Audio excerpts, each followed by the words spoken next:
মোদী বিরোধিতা যদি সফলভাবে করতে পারে সেই মানুষটির নাম মমতা বন্দ্যোপাধ্যায়। হ্যাঁ, উনি রাস্তায় দাঁড়িয়ে ফাইট করেন নরেন্দ্র মোদীর বিরুদ্ধে, তারা বাড়ি গিয়ে নরেন্দ্র মোদীকে আম উপহার পাঠান। কুণাল ঘোষকে নিয়ে বলতে হলে না আমার একটু হাসি পায়। রাজনৈতিক জোকার। সিন্দুরের মধ্যে ভারতীয়ত্ব নেই, এটা আমায় মানতে হবে। শূন্য।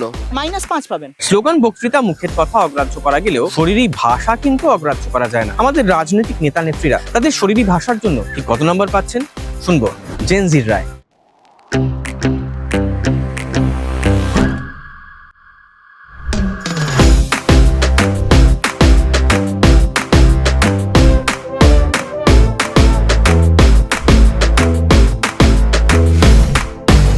আমরা আছি যাদবপুর বিশ্ববিদ্যালয়, আর আমাদের সঙ্গে আছেন আমাদের 3 বিচারক। আলাপ করব তাদের সঙ্গে। নমস্কার, আমি দেবাদৃত সরকার, আমি আন্তর্জাতিক সম্পর্ক বিভাগের 2য় বর্ষের ছাত্র। নমস্কার, আমি উদাত্ত গুপ্ত, আমিও আন্তর্জাতিক সম্পর্ক বিভাগের ছাত্র। আমি সোমসূর্য ব্যানার্জি, আমি ইলেকট্রনিক্স অ্যান্ড টেলিকমিউনিকেশনস ইঞ্জিনিয়ারিং এর 4র্থ বর্ষের ছাত্র। চট করে একবার নিয়মটা জেনে নিই। 6 জন প্রার্থী, নম্বর দেওয়া হবে তাদের শরীরী ভাষার উপর নির্ভর করে কে কতটা আগ্রাসী। 5-এর মধ্যে কত পাচ্ছেন তারা শুনবো। প্রথমেই আলোচনা শুভেন্দু অধিকারীকে নিয়ে। রাজ্যের বিরোধী দলনেতা এবারে ভোটে দাঁড়িয়েছেন 2টি কেন্দ্র থেকে, নন্দীগ্রাম এবং ভবানীপুর। অতএব আমার ব্যক্তিগত কোনো এজেন্ডা নেই, আমার ব্যক্তিগত কোনো চাপ নেই। তৃণমূল শাসনে আমরা যদি দেখি, শিক্ষা থেকে শিল্প থেকে নারী সুরক্ষা থেকে বাল্যবিবাহ সব কিছুতে এখন ওয়েস্ট বেঙ্গল টপে আছে, সব খারাপ জিনিসে, যেটা বিহারের থেকেও বেশি। ঠিক আছে, এরা বলে বাংলাকে বিহার হতে দেবো না। এই হেন শাসক যারা শোষক হয়ে গিয়েছে, শোষণ, আমি শাসন বলতে পারবো না, এই শোষণকে চোখে চোখ রেখে জবাব একজনই পশ্চিমবঙ্গে এখন নেতা দিতে পারেন, যিনি হচ্ছেন শুভেন্দু অধিকারী। তার ওই আগ্রাসী মেজাজ, তার আক্রমণাত্মক কথাবার্তা, এবং তিনি একজন সুসংগঠক। সব কিন্তু শুভেন্দু নাকি জয় বাংলা শুনলে রেগে যান। সে তো মমতা ব্যানার্জিও জয় শ্রীরাম শুনে রেগে যেতেন, এবং জয় বাংলার একটা ইতিহাস আছে। জয় বাংলা স্লোগানটার, সেটার কিন্তু অরিজিন হয়েছিল বাংলাদেশ থেকে। 5-এর মধ্যে কত পাচ্ছেন শুভেন্দু? 5-এ 5 পাবেন, কারণ উনি একমাত্র মুখ যিনি মমতা ব্যানার্জিকে চ্যালেঞ্জ করতে পারেন। 2011 সাল থেকে 2021 সাল পর্যন্ত 10 বছর কিন্তু শুভেন্দু অধিকারী সেই মন্ত্রিসভারই মন্ত্রী ছিলেন, যে মন্ত্রিসভার নেতা হচ্ছেন কি মমতা বন্দ্যোপাধ্যায়। তখন তার কোনো বাংলার অধঃপতন চোখে পড়েনি, তার এখন হঠাৎ করে চোখে পড়ছে।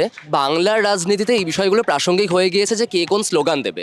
স্লোগান দেওয়ার অধিকার প্রত্যেকের রয়েছে। জয় বাংলা শুনে সত্যি কথা বলতে গেলে রেগে যাওয়ার কারণ নেই। এবং পূর্ববর্তী বক্তা বললেন জয় বাংলা নাকি এখানকার স্লোগান নয়, কাজী নজরুল ইসলাম স্লোগানটা প্রথম দিয়েছিল জয় বাংলা ব্রিটিশদের বিরুদ্ধে। এটা তাকে মনে করে দেওয়া উচিত আমার। 5-এর মধ্যে কত পাচ্ছেন শুভেন্দু? শুভেন্দু অধিকারী 5-এর মধ্যে 0.5 পাবেন আমার কাছে মাত্র। অবশ্যই। যে গামছার তলায় টাকা চুরি করে, সেটা আবার সিসিটিভি ক্যামেরা ধরা পড়ে, সেটা বিজেপি পোস্ট করেছিল তার ইউটিউব চ্যানেলে একবার। তো এখন উনি বিজেপিতে গিয়ে পিঠ বাঁচাচ্ছেন, তো আলাদা করে আমার আর কিছু বলার নেই। তুমি কত নম্বর দেবে 5-এর মধ্যে? শুভেন্দু অধিকারীকে 5-এর মধ্যে আমাদের মাইনাসের নাম্বার দেওয়া যায়? দিতেই পারো। -1 দেবো তাহলে শুভেন্দু অধিকারীকে। এর আগে কেউ মাইনাসের নাম্বার পাননি, এই প্রথম মাইনাসে যিনি নাম্বার পাচ্ছেন তার নাম শুভেন্দু অধিকারী। দেখুন, নেতা হওয়ার জন্য যে বিষয়গুলো সবচেয়ে বেশি পরিমাণে থাকা দরকার, ন্যায়, নৈতিকতা, সিদ্ধান্ত, বিবেক, সেগুলো একটাও শুভেন্দু অধিকারীর মধ্যে তো অন্তত আমি দেখি না। শুভেন্দুর মোট স্কোরটা একবার দেখিনি। শুভেন্দু 15-এর মধ্যে পাচ্ছেন -1, 5 এবং 0.5 মিলিয়ে 4.5। 15-এর মধ্যে শুভেন্দু অধিকারী স্কোর। এরপরে যার নাম, তিনি মমতা বন্দ্যোপাধ্যায়। কথা হচ্ছে শরীরী ভাষা বা বডি ল্যাঙ্গুয়েজ নিয়ে। মমতা বন্দ্যোপাধ্যায় কোনো সভায় সাঁওতালদের সঙ্গে নাচেন, কখনো তিনি হারমোনিয়াম বাজান, কখনো তিনি গান গাইছেন, কখনো তিনি ছড়া কাটছেন। বিচারকেরা তাকে 5-এর মধ্যে কত নম্বর দিচ্ছেন? খরগোশ আর কচ্ছপের গল্প জানেন? আমি কচ্ছপের মতো ঘুরে বেড়াবো। দেখুন, এই বিষয়ে কোনো সন্দেহ নেই যে মমতা বন্দ্যোপাধ্যায় জননেত্রী এবং লড়াই করে একটা জায়গা তিনি নিজের জন্য তৈরি করেছেন। কিন্তু জায়গাটা তৈরি করে নেওয়ার পর মমতা বন্দ্যোপাধ্যায় বাংলার মানুষের জন্য ঠিক কতটা কাজ করেছেন এটা নিয়ে একটা প্রশ্ন থেকে যায়। কথা যখন শরীরী ভাষা নিয়ে, হ্যাঁ। তৃণমূল কংগ্রেস বলে যে একমাত্র সারা দেশের মধ্যে কেউ মোদী বিরোধিতা যদি সফলভাবে করতে পারে সেই মানুষটির নাম মমতা বন্দ্যোপাধ্যায়। কোথাও তার স্ট্রিট ফাইটার ইমেজটা মমতা বন্দ্যোপাধ্যায়ের কিন্তু সর্বজন বিদিত। সেই জায়গা থেকে মমতা বন্দ্যোপাধ্যায় 5-এর মধ্যে কত পাবেন? হ্যাঁ, উনি রাস্তায় দাঁড়িয়ে ফাইট করেন নরেন্দ্র মোদীর বিরুদ্ধে, তারা বাড়ি গিয়ে নরেন্দ্র মোদীকে আম উপহার পাঠান।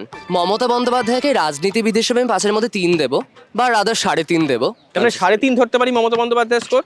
হ্যাঁ, রাজনীতিবিদ হিসেবে। পাশের বক্তা শুভেন্দু অধিকারীকে 0.5 দিয়েছিলেন, মমতা বন্দ্যোপাধ্যায়কে 3.5 দিয়েছে, 7 গুণ বেশি।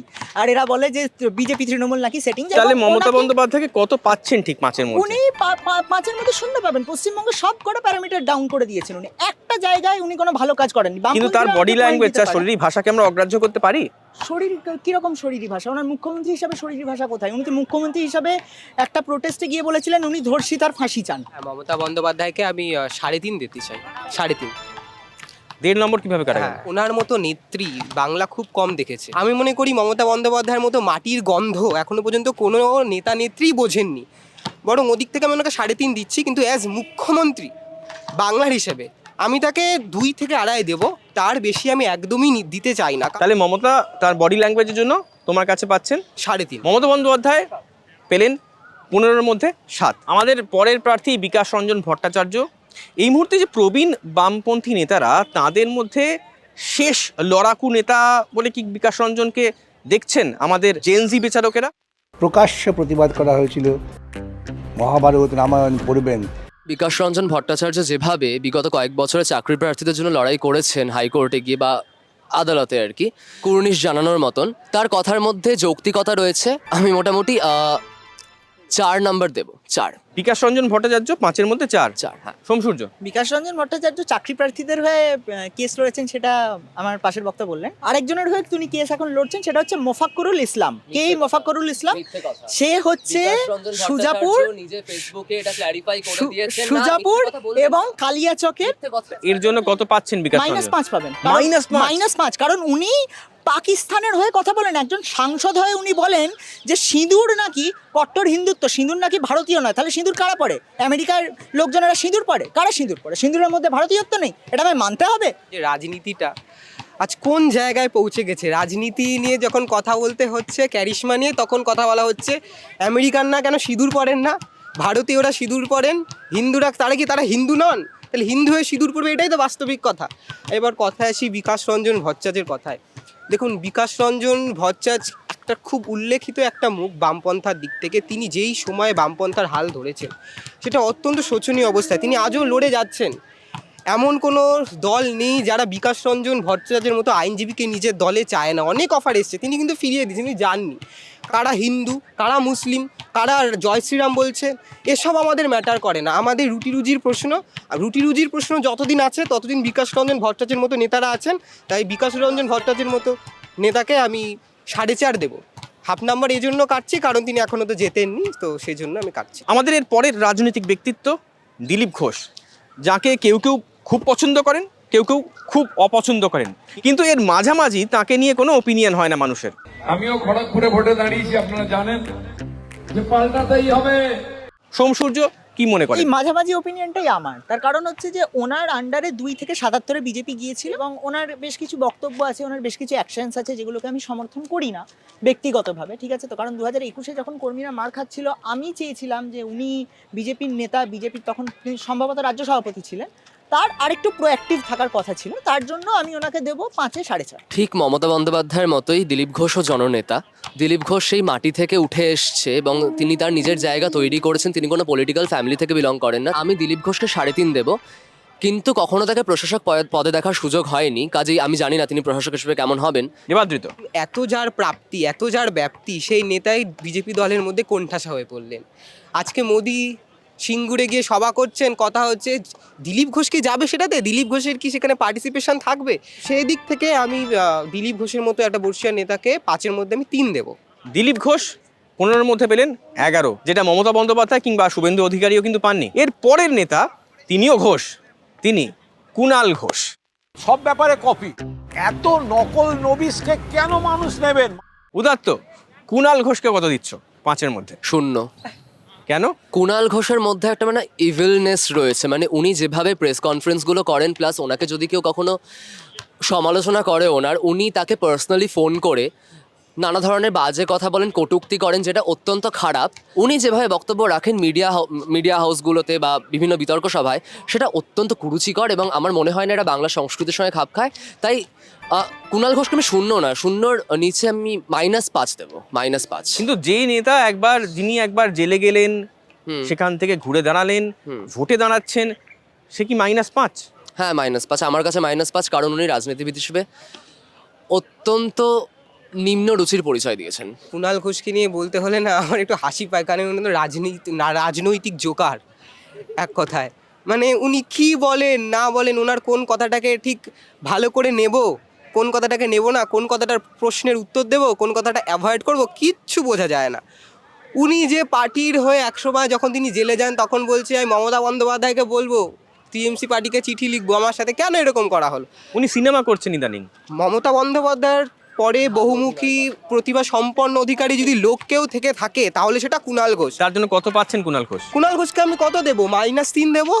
-5 -3 -8। উনি যখন জেলে গিয়েছিলেন, আমার প্রিভিয়াস বক্তা একটা কথা ভুল বললেন, উনি চিঠি লিখছিলেন, তৃণমূলকে লিখছিলেন না, উনি এটা বলছিলেন যে আপনারা যান মুখ্যমন্ত্রীকে অ্যারেস্ট করুন, উনি সব জানেন। এই বডি ল্যাঙ্গুয়েজের জন্য একজন, তিনি আজ সেই মুখ্যমন্ত্রী চাটুকারিতা করে যাচ্ছেন। উনি বলছিলেন মুখ্যমন্ত্রীকে অ্যারেস্ট করুন, মানে কেঁদে কেটে, সে চোখ দিয়ে জল বেরোচ্ছিল না, সেটা একটা আলাদা ব্যাপার। অভিনেতা বললেন না, অভিনেতা হয়েছে, তখন থেকে ওটা অডিশন চলছিল। যাই হোক, তো মুখ্যমন্ত্রীকে অ্যারেস্ট করুন করে করে উনি বেশ সিম্প্যাথি গেন করে ফিরে এলেন। তো ওনাকে আমি 0 দেবো, 0। যতগুলো এপিসোড হয়েছে, যতজন নেতা নেত্রীকে নিয়ে কথা হয়েছে, তার মধ্যে কেউ মাইনাসে নম্বর পাননি সার্বিকভাবে। এই প্রথম কুণাল ঘোষই পেলেন মাইনাসে নম্বর, 15-র মধ্যে -8। আমাদের শেষ রাজনৈতিক ব্যক্তিত্ব মীনাক্ষী মুখোপাধ্যায়, সিপিএমের উত্তরপাড়ার প্রার্থী। 4 মের পর পশ্চিমবঙ্গে নতুন কারখানা হবে। মীনাক্ষী মুখার্জি একজন গ্রাম থেকে উঠে আসা নেত্রী, এবং সিপিএম এর পলিট ব্যুরো যেটা, সেখানে সবই আমরা দেখি আরবান লোকজন। 2021 সালে তার এগেনস্টে বেশ কিছু ক্রিমিনাল কেসেস ছিল, এবং তার সাথে আমার হয়তো রাজনৈতিক মতবাদ মেলে না, কিন্তু তিনি যে লড়াইটা করে এই উত্তরপাড়ার মতো একটা হাই স্টেক সিটে টিকিট পেয়েছেন, সেটাকে কিন্তু অস্বীকার করা যায় না। তো আমি ওনাকে দেবো 5-2। মীনাক্ষী মুখোপাধ্যায়কে 5-এর মধ্যে 5ই দেবো আমি। কারণ মীনাক্ষী মুখোপাধ্যায় যে হাম্বেল ব্যাকগ্রাউন্ড থেকে বিলং করেন, এবং সেখান থেকে উনি আজকে যে পর্যায়ে উঠে এসছেন, এবং তার গায়ে যে একটা মাটির গন্ধ রয়েছে, এবং উনি যেভাবে গ্রাম শহর নির্বিশেষে প্রত্যেকটা পপুলেশনের সঙ্গে ওতপ্রোতভাবে মিশে যেতে পারেন। দিন শেষ হতে চলেছে, আমাদের এই পর্ব শেষের পথে, এবং শেষ বক্তা কত দিচ্ছেন মীনাক্ষীকে দেখে নেওয়া যাক। মীনাক্ষী মুখোপাধ্যায়কে আমি 5ই দেবো, 5-5, যেহেতু সর্বোচ্চ নম্বর দেওয়ার প্যারামিটার 5।